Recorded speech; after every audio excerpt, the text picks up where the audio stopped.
내 하나님 여호와께서 돌봐 주시는 땅이라. 연초부터 연말까지 내 하나님 여호와의 눈이 그 위에 항상 있느니라. 아멘. 우리의 인생, 우리의 가정, 우리의 공동체는 하나님께서 돌봐 주시는 땅인 줄 믿습니다. 그래서 연초부터 연말까지 그 여호와 하나님의 눈이 항상 그 위에 있어서 모든 위험과 또 모든 위기 가운데 주님께서 우리와 함께 하시는 줄 믿습니다. 눈이 함께 한다는 것은 오늘 본문을 통해서도 나누게 되어지지만 하나님께서 여호와의 눈, 그 하나님께서 우리에게 그 눈을 비추신다는 것은 우리를 위하여서입니다. 당신이 위해서가 아니라 마치 갓난 아이에게 부모의 눈이 떼어지지 않은 것은 그 아이를 위해서 혹여나 넘어질까 부딪힐까 혹여나 어디 불편한 것은 없나 늘 시선이 머무는 것처럼 연초부터 연말까지 우리 하나님 여호와의 눈이 우리 위에 있는 줄 믿습니다. 그 믿음으로 한 해를 시작하시고 또 한 해의 걸음을 힘있게 걸어 나아가는 하나님의 백성들 되시길 주님의 이름으로 축복합니다. 오늘 본문 말씀은 익히 들어 아시는 말씀이죠. 아마 많은 분들이 암송하고 계시고 또 자녀들을 축복할 때도 이 말씀을 인용하시고 또 축도에 이 부분을 쓰기도 합니다. 구약학자들 같은 경우는 축도 대신 이 본문의 말씀으로 축복하는 경우도 있습니다. 그런데 이 말씀을 우리가 익히 듣고 단순히 귀에 좋은 말이 아니라 이 말씀이 어떤 의미인지를 우리가 알고 그 말씀을 사모하며 나아간다면 그 은혜가 더 깊으리라고 믿습니다. 그래서 새해 첫 주일 하나님 앞에 예배하는 이 날, 이 축복의 말씀이 우리 인생 가운데 어떻게 주어지고 또 어떤 의미가 있는지 함께 은혜를 살피고자 합니다. 이 말씀은 이스라엘 백성들이 출애굽하고 가나안에 도착하기 전 광야 한복판에서 주어진 말씀입니다. 여러분, 집을 놔두고 단 며칠 여행을 가도 불편합니다. 물론 기분이 있죠. 일상을 떠나서 잠시 간다는 그 설렘도 있고 기분도 있지만 그 시간이 길어지면 그 여행 속에 오는 피로나 여러 가지 불편함이 있습니다.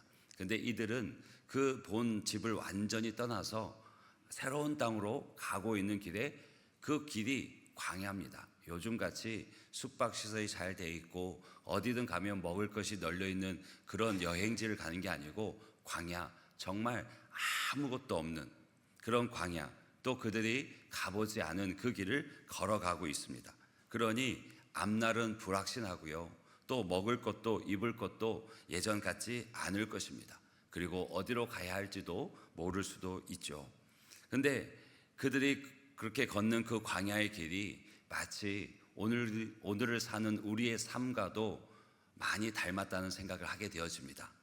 분명 우리가 살아왔고 또 예측도 하고 있지만 정말 시시때때로 상황이 바뀌고 또 어떤 일이 일어날지 모르는 것이 꼭 우리의 인생과도 같습니다. 이제는 전쟁이란 것은 먼 얘기 같고 어느 책에 있는 얘기만 같지만 뉴스를 틀면 그 전쟁의 이야기가 끊이지 않고 있습니다. 우크라이나의 전쟁은 3년이 넘어 계속되어져 있고 팔레스타인 분쟁, 또 국내외적으로 크고 작은 일들이 어찌나 그렇게 많은지, 그리고 한 사건을 통해서 수십 명이 목숨을 잃고 또 수백 명이 그 삶의 근거지를 잃는 등 어찌할 수 없는 정말 탄성이 가득한 지구상의 모습을 보게 되어집니다. 그렇다고 우리가 거기서 제외된다, 구별되어진다는 것은 또 생각하기 어렵습니다. 우리의 삶도 정말 한 치 앞도 내다보지 못하는 불확실함성 속에서 살아가고 있습니다. 그리고 무엇보다도 우리가 기억하고 있는 것은 우리의 삶이 그 근본 자체가 이 땅에서의 삶이 전부가 아니라는 거죠. 우리는 이 땅을 잠시 살다 가는 나그네입니다. 이 땅에서 아무리 오래 산다 해도 100년, 120년 그 이상을 산다고 해도 우리는 결국 이 땅을 떠납니다. 우리의 본향은 이 땅이 아니라 저 하나님이 계신 곳 하늘나라 천국인 줄로 믿습니다. 그러면 이 땅의 이 삶, 70년, 80년, 100년을 산다 해도 그것은 나그네의 삶입니다. 그 나그네의 삶이 꼭 광야의 길을 걷는 이스라엘 삶과도 같습니다. 근데 중요한 것은 이 광야 같은 인생을 하나님께서 뭐라 얘기하시냐면 너 혼자 가라 하고 그를 버려두지 않으신다는 거죠. 내가 함께 가겠다. 그 광야의 길에 내가 함께 할 거고 너를 격려하고 또 너를 복 주겠다라고 말씀하신 분이 우리 여호와 하나님이신 줄 믿습니다.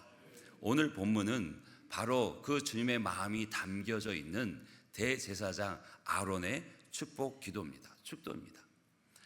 이것은 아론이 개인적으로 기도하고 요청해서 하나님의 복이 임한 것이 아니라 하나님께서 친히 자기 백성에게 이렇게 축복하겠노라고 하는 자기 선언, 선포이십니다.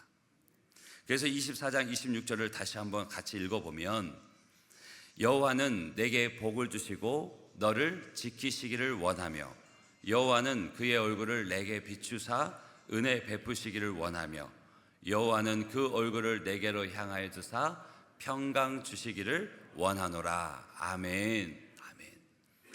하나님께서 우리에게 복 주시길 원하고 우리를 그 광야 같은 인생의 길에 지켜주시길 원하고 그 얼굴을 우리에게 비추시고 향하여 두사 은혜와 평강 주기를 원하신다는, 내가 이렇게 축복하겠노라고 하는 하나님의 선언이요 선포입니다. 이 선언과 선포가 우리의 삶에 이루어지는 축복이 있기를 주님으로 축복합니다. 아멘.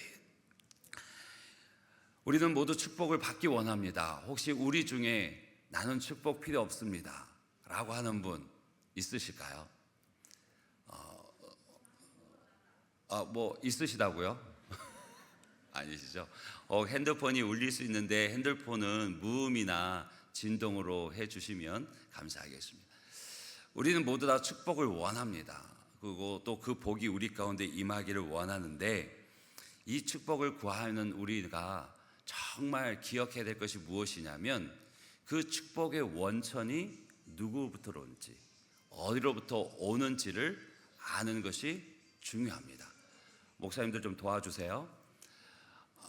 정말 이 축복의 원천이 어디서 오고 누구로부터 오는 것을 아는 것이, 이걸 모르면요 바른 신앙을 갖기가 어렵습니다.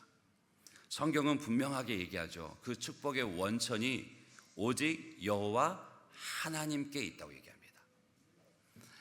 이 짧은 축도 속에도 그 하나님의 이름, 그 거룩하신 성호가 3번이나 반복이 되어집니다. 여호와 하나님, 여호와 하나님. 이건 우연이 아니라 축복의 근원이 오직 여호와 하나님께 있음을 강조하기 위함이죠. 또 그 축복의 원천이 오직 여호와 하나님 한 분이심을 강조하는 것입니다. 그래서 그 하나님께서 27절에 보면요 이렇게 말씀하세요. 그들은 이같이 내 이름으로 이스라엘 자손에게 축복할지니 내가 그들에게 복을 주리라. 여기서 내가는 영어로 I myself, 내 자신이 내가 너에게 복을 줄 거다라고 직접 강조하면서 말씀하시는 거죠. 모세나 아론이 간절히 요청했기 때문에 하나님께서 마지못해 복을 주신 것이 아닙니다. 하나님께서 처음부터 복 주시기를 원하셨고 그래서 복 주는 것을 계획하셨고 그것을 실제로 이루어 가시는 거죠. 바라기는 우리는 그 은혜와 복을 받고 누리는 사람인 줄로 믿습니다. 그런데 세상의 사람들은요 그 축복의 원천을 어디서 찾으려고 했습니까? 이 세상에서 찾으려고 애씁니다. 그래서 물질이, 그래서 건강이, 그래서 성공이 이 시대의 우상이 되어버립니다. 물론 가난한 것보다는 부유한 것이 좋습니다. 가난한 것이 좋으신 분 계세요? 또 몸에 병든 것보다는 건강한 것이 좋습니다. 또 실패보다는 성공이 좋습니다. 그러나 그것이 축복의 도구일 수는 있어도 축복의 원천이 될 수는 없다는 것입니다. 축복의 원천은 오직 살아계시고 전능하신 하나님께만 있음을 믿습니다. 그래서 시편 121편 1절 2절 말씀을 한번 같이 읽어보겠습니다. 내가 산을 향하여 눈을 들리라. 나의 도움이 어디서 올까? 나의 도움을 천지를 지으신 여호와에게서로다. 아멘. 우리 인생을 도우시는, 우리 가정을 도우시는, 우리 공동체 가운데 함께 하시는 그 능력은 어디서부터 온다고요? 하나님께로부터 옵니다. 하나님께서 그 복음의 구원, 하나님께서 그 복의 근원이 되십니다. 그래서 바라기는 그 천지를 지으신 하나님께로부터 주시는 은혜와 복을 누리는 저와 여러분이 되시길 주님의 이름으로 축복합니다. 오늘 아론의 축도에는 복의 내용이 세 가지로 담겨져 있습니다. 첫 번째는 공급의 축복입니다. 24절 보면 전반에 이렇게 말씀합니다. 여호와는 내게 복을 주시고. 복을 주다라는 히브리어 동사가요, 바라크입니다. 바라크. 이 말은 일반적으로 복을 베풀다라는 의미고요. 또 그 안에 또 다른 의미는 뭐냐면 무릎을 꿇는다라는 의미가 있습니다. 즉, 그 의미를 합치면 무릎을 꿇으면 복이 온다는 뜻입니다. 무슨 의미일까요? 복은요, 은혜는요, 교만한 자에게 오지 않습니다. 교만한 자에게 은혜와 복이 임하지 않습니다. 오직 하나님 앞에 겸손함으로 무릎을 꿇을 때 그 하나님의 은혜와 복이 임하게 되어집니다. 그리고 이 바라크가 얘기하는 복은 영적인 복이 아닙니다. 우리 일상에, 우리의 삶에 필요한 물질적인 복을 얘기합니다. 먹는 것, 입는 것, 또 집, 직장, 일터, 그 모든 것들을 이 바라크 안에 담겨진 의미입니다. 그래서 하나님께서 말씀하시기를 그 물질적인 복을 공급해 주겠다라고 말씀하시죠. 여러분, 이스라엘 백성들이 종이었지만 한 곳에 정착하며 살았던 그들이 아무것도 보장되지 않은, 오직 하나님의 말씀만 붙들고 걸어가는 그 광야의 길은요, 불편함 투성이었고 모자른 것 투성이었습니다. 그런데 그들은 하나님 앞에 부르짖습니다. 이것이 부족합니다. 저것이 부족합니다. 하나님은요, 그 광야 땅에서 이스라엘 백성들이 부족한 것, 필요로 한 것을 원할 때 다 주셨습니다. 필요로 한 것을 구하는 것은 수준 낮은 기도가 아닙니다. 또 내가 원하는 것을 주 앞에 간구하는 것은 제스로 할 이유도 아닙니다. 그러나 이스라엘 백성들이 출애굽 이후 광야에서 하나님 앞에 부르짖을 때는 하나님을 신뢰함 속에 그 은혜를 구하는 것이 아니라, 보시면 원망과 불평이 항상 먼저 따릅니다.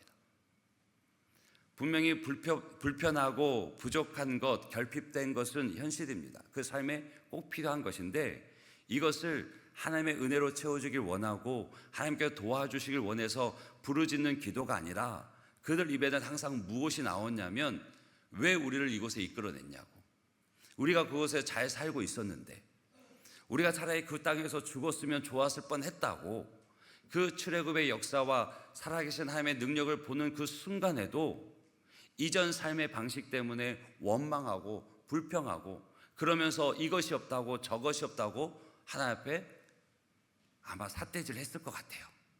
그 분위기를 보면 하나님 어찌 그럴 수 있냐고.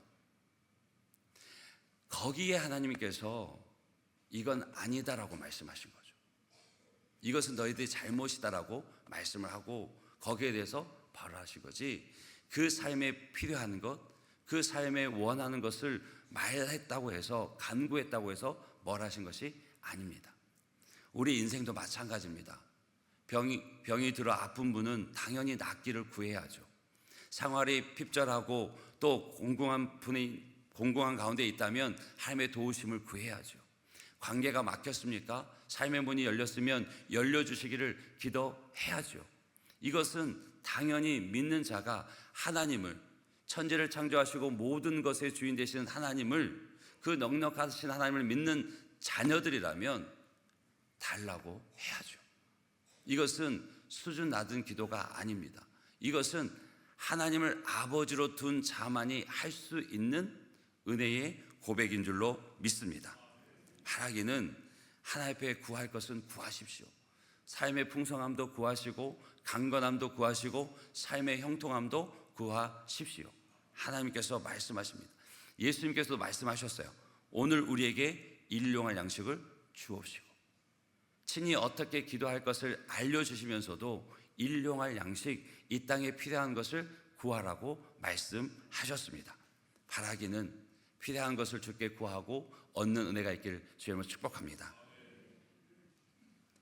두 번째는 보호하시는 축복입니다.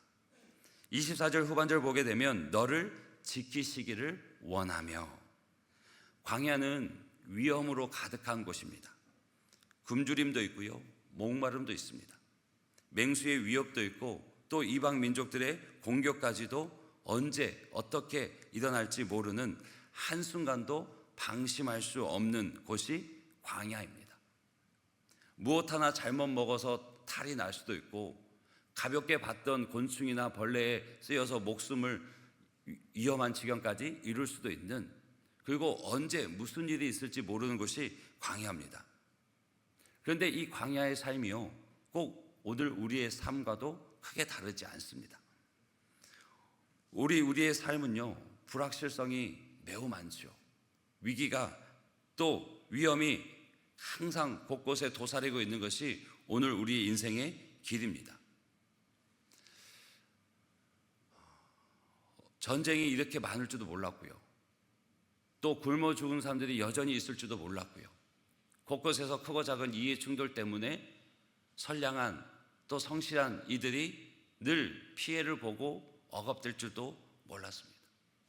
그리고 오늘 인사했지만 그 많은 비극들 가운데는 저녁에 잘 다녀오셨습니까? 라는 인사를 서로 나누지 못하죠.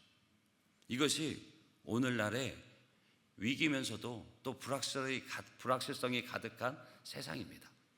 누가 장담할 수 있습니까? 잘 다녀올게, 잘 다녀오세요 인사하고 그 저녁에 고생하셨어요, 잘 다녀오셨죠 인사하는 것, 이거 은혜입니다. 할렐루야. 할렐루야. 우리 옆에 분들 인사하실까요? 또 만나 반갑습니다.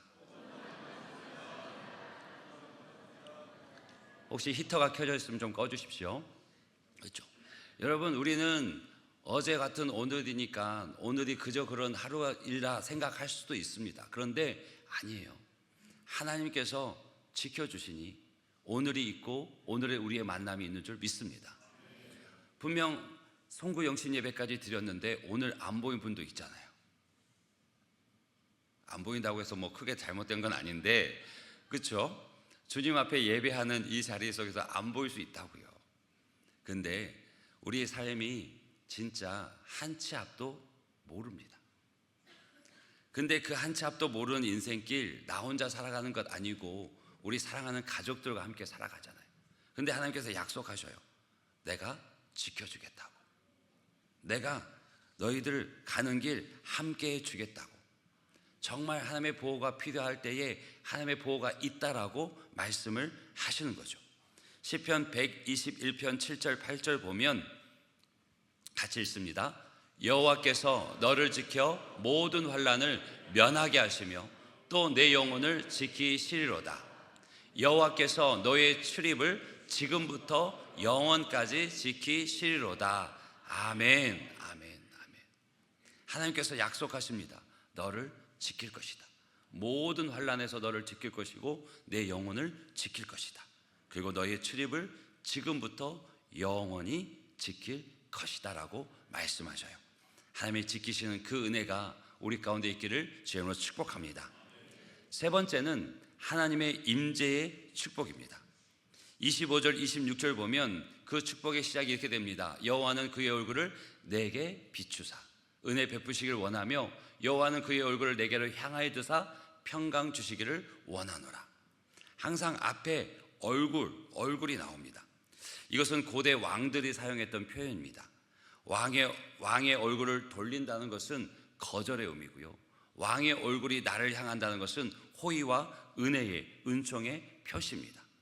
그래서 창세기 보면 요셉이 그 굶주림에 견디다 못해 애굽 땅으로 양식을 빌리러 온 형제들을 알아봅니다. 그러면서 하염없이 눈물을 흘리지만 그 앞에 눈물을 흘리지 않고요, 그 앞에 나타나지 않습니다. 그러나 그의 마음 가운데는 동생이 생각났죠. 동생이 늘 있었습니다. 그 동생이 잘 있는지 궁금했고 그 동생을 데리고 오라고 얘기합니다. 그러면서 뭐라 얘기했냐면 이렇게 얘기하죠. 너희 아우를 데리고 오지 않으면 내 얼굴을 보지 못하리라. 이 말이 무슨 의미냐면 동생을 데리고 오지 않으면 얼굴을 보지 못하리라. 즉 총리에게 요셉 형들은 그 동생이 총리인 것을 알지 못하고 있죠. 이방 강대국의 총리를 아직 보지 못하고 있는 가운데 그런 명령이 떨어지니 두려움 가운데 있을 겁니다. 그런데 더 못 박듯이 얘기한 게 뭐냐면 동생 데리고 오지 않으면 내 얼굴을 보지 못할 거야. 그 말은 너희들에게 더 이상 자비는 없다, 국률은 없다라고 말하는 거죠. 즉 얼굴빛이 비춰진다는 것은 주님의 은혜와 국률하심이 있다는 거죠. 하나님의 얼굴빛이 비춰지는 복은요, 앞서서 얘기했던 공급과 보호하심의 복보다 훨씬 더 깊은 복입니다. 하나님의 얼굴이 우리를 향하고 있다는 그 사실 하나만으로도 그것은 우리에게 은혜가 되어지고 평강이 되어집니다. 25절 보면 그 얼굴을 비추사할 때 이 비추사라는 단어가 오르라는 단어인데 절망과 죽음의 문턱에 있는 사람에게 새로운 소망을 열어준다라는 뜻이 있습니다. 은혜를 베풀다라고 해석된 단어가 하나인데 이 하나는 받을 수 있는 자격이 없는 자에게 주시는 호의입니다. 즉 무슨 뜻입니까? 하나님의 얼굴이 우리를 향하고 있다는 것만으로도 우리에게 은혜가 임하는데 그 은혜는 무엇이냐면 절망과 죽음의 문턱에서도 소망이 있다는 거죠. 그 마지막 같은 낭떠러지 같은 인생 속에도 다시 일어날 수 있는 소망이 열려진다는 거죠. 그리고 그 은혜가 어떤 은혜냐면 받을 자격이 없는 이에게 주시는 은혜라는 거죠. 이것이 하나님의 은혜입니다. 받을 자격이 있어서 우리가 그분의 은혜를 받는 게 아니고요, 우리는 받을 자격이 없습니다. 우리의 삶을 돌아봐도 내가 하루 24시간 살아가면서 내 머릿속은 무엇을 생각하고 있는지 돌아보십시오.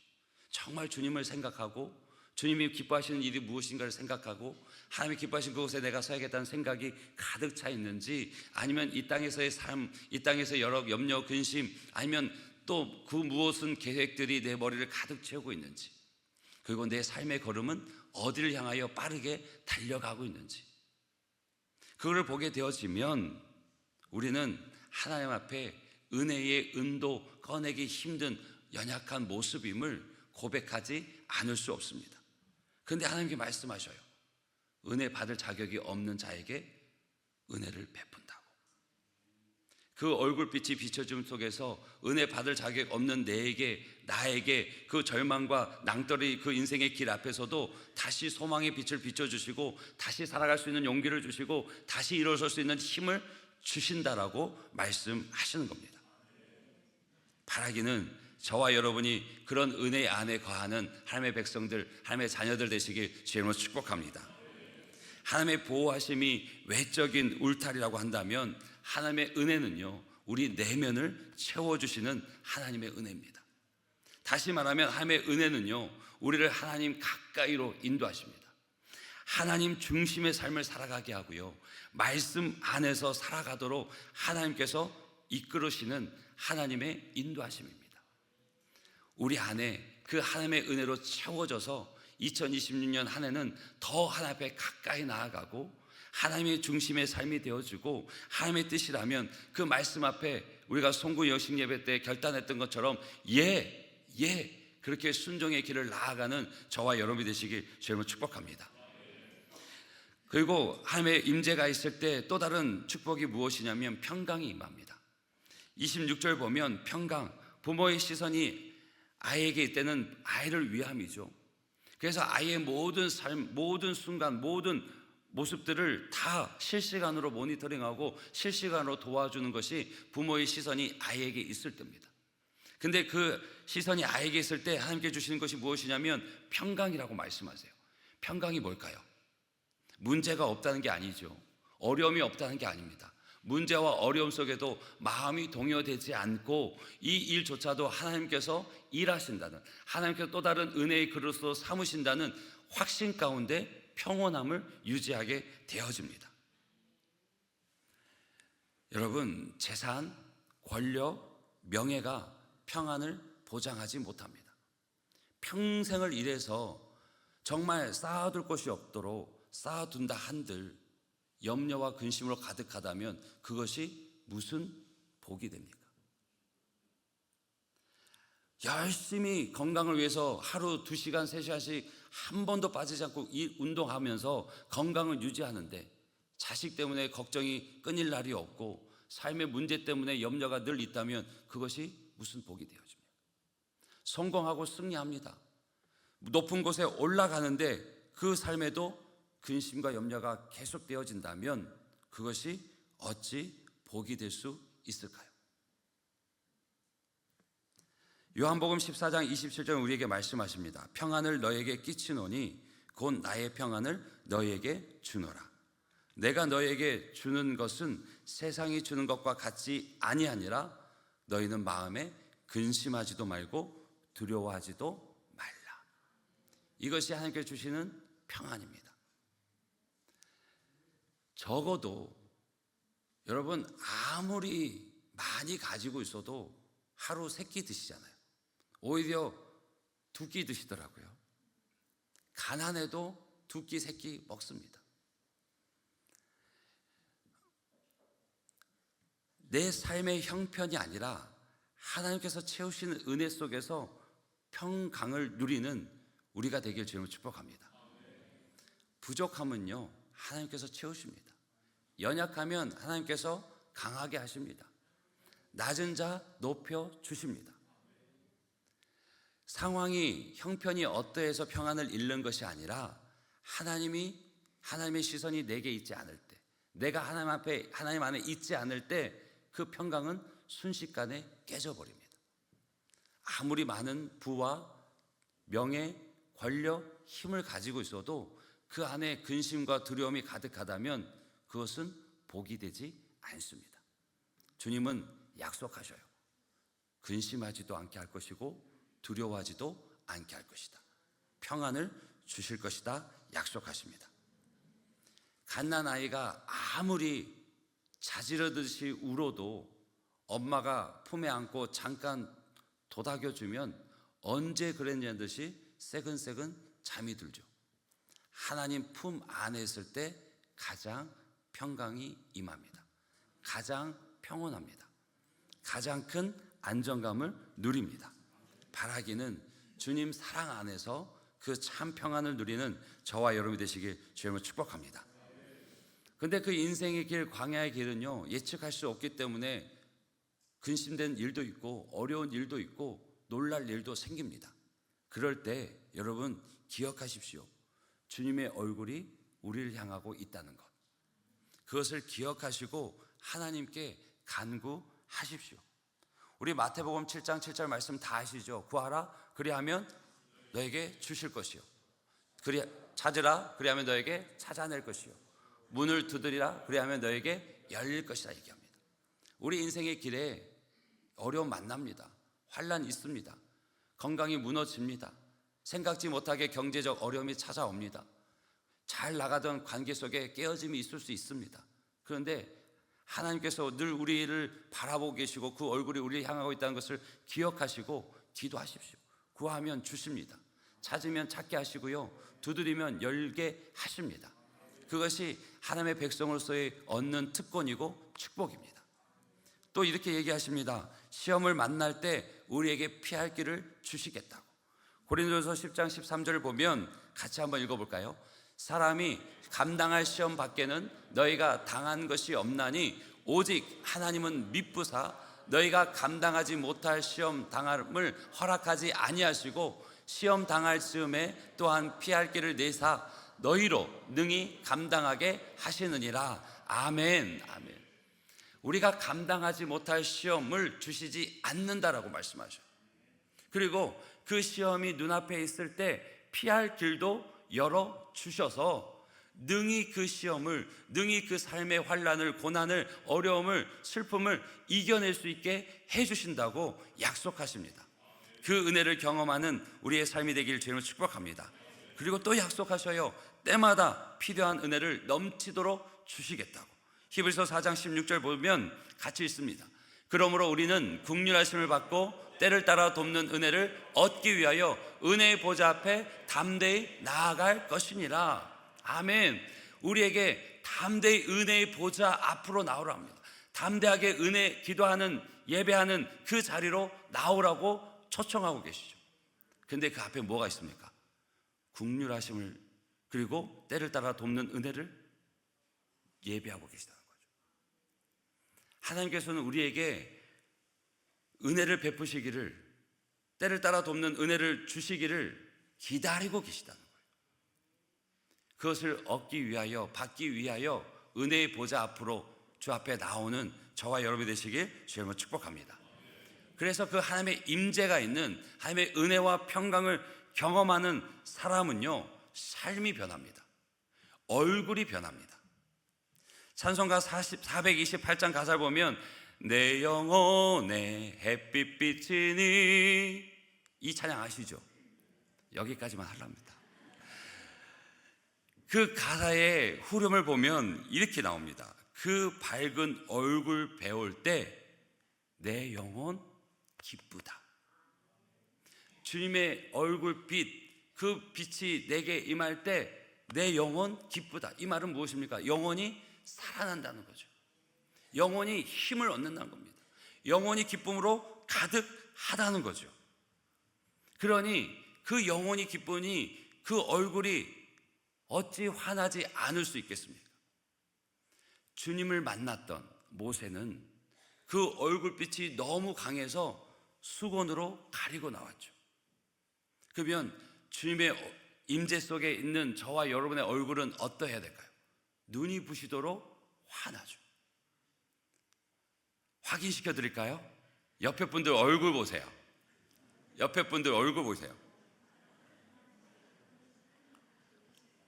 하나님의 임재가 있으시죠? 그렇죠? 여러분, 하나님의 임재가 있으면, 그 은혜와 평강이 있으면요, 삶의 문제와 어떠함과 상관없이 그 안에 평안이 있습니다. 여러분 기도해 보셔서 아시잖아요. 기도 가운데 응답이 있으면, 하나님 함께 하신다는 약속의 말씀 들으면 문제는 그대로인데 콧노래가 나옵니다. 찬양이 나옵니다. 하나님께서 이를 어떻게 이루어 가실까를 기대하는 마음이 가득하고 문제가 문제로 보이지 않습니다. 바라기는 그 은혜가 있기를 주님으로 축복합니다. 참 많은 사람들이, 세상에 많은 사람들이 근심과 불만 가득한 얼굴로 살아갑니다. 길을 걷다 보십시오. 활짝 웃고 다니는 사람, 우리 진주 갈릴교회 성도들밖에 없잖아요. 그렇죠? 다 근심과 염려에 얼굴빛이 어둡습니다. 집에 가도 불만이고 직장에 가도 불만이고, 그런 사람은 어디에 가든지 불만으로 가득해서 누구 하나 걸리기만 하라고 그런 마음으로 살아가는, 시비를 거는 사람들도 있잖아요. 그렇게 그런 얼굴을 갖고 살아갑니다. 그런데 하나님의 얼굴빛이 비춰지는 사람들은 그 얼굴이 행복합니다. 환합니다. 인상을 쓰고 또 불만 가득한 얼굴로 살아가지 않습니다. 바라기는 2026년 한 해는 행복한 얼굴로 하나님을 예배하는 저와 여러분이 되시길 주님을 축복합니다. 아론은 광야를 가는 이스라엘 백성들에게 하나님의 공급하심을, 하나님의 보호하심을, 하나님의 임재하심을 축복하고 있습니다. 오늘 이 축복은 저와 여러분들에게도 동일하게 주시는 하나님의 축복인 줄로 믿습니다. 그래서 올 한 해 하나님의 공급하심을, 하나님의 보호하심을, 하나님의 임재하심을 경험하고 또 그것을 감사하는 2026년 한 해가 되시길 주님의 이름으로 축복합니다. 끝으로 오늘 이 본문에서 정말 중요한 한 가지는 바로 거룩하신 하나님과 죄인된 이스라엘 백성들 사이에 제사장이 존재하고 있다는 겁니다. 대제사장 아론이 복을 빌어서 하나님께서 복을 주시겠다라고 말씀하신 것이 아니라 아론을 통해서 기도하게 하시고 계획하시고 작정하신 복을 주시는데, 이 복의 통로가 되어지는 제사장이 아론이었습니다. 아론이 주는 것이 아니죠. 오늘날에는 누가 하나님과 우리 사이에 제사장이 되십니까? 오직 유일한 예수 그리스도, 그분 한 분만이 우리의 대제사장 되시는 줄 믿습니다.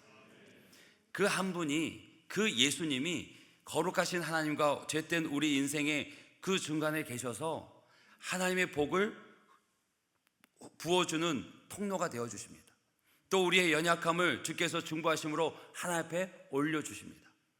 그 대제사장 되신 예수 그리스도, 우리의 유일한 중보자 되신 예수 그리스도가 하나님과 우리 사이에 함께하고 계심을 믿고 살아가는 저와 여러분이 되시길 주님으로 축복합니다. 에베소서 1장 3절 말씀을 보면요, 우리 한번 같이 읽습니다. 같이 읽습니다. 찬송하리로다. 하나님 곧 우리 주 예수 그리스도의 아버지께서 그리스도 안에서 하늘에 속한 모든 신령한 복을 우리에게 주신다고 합니다.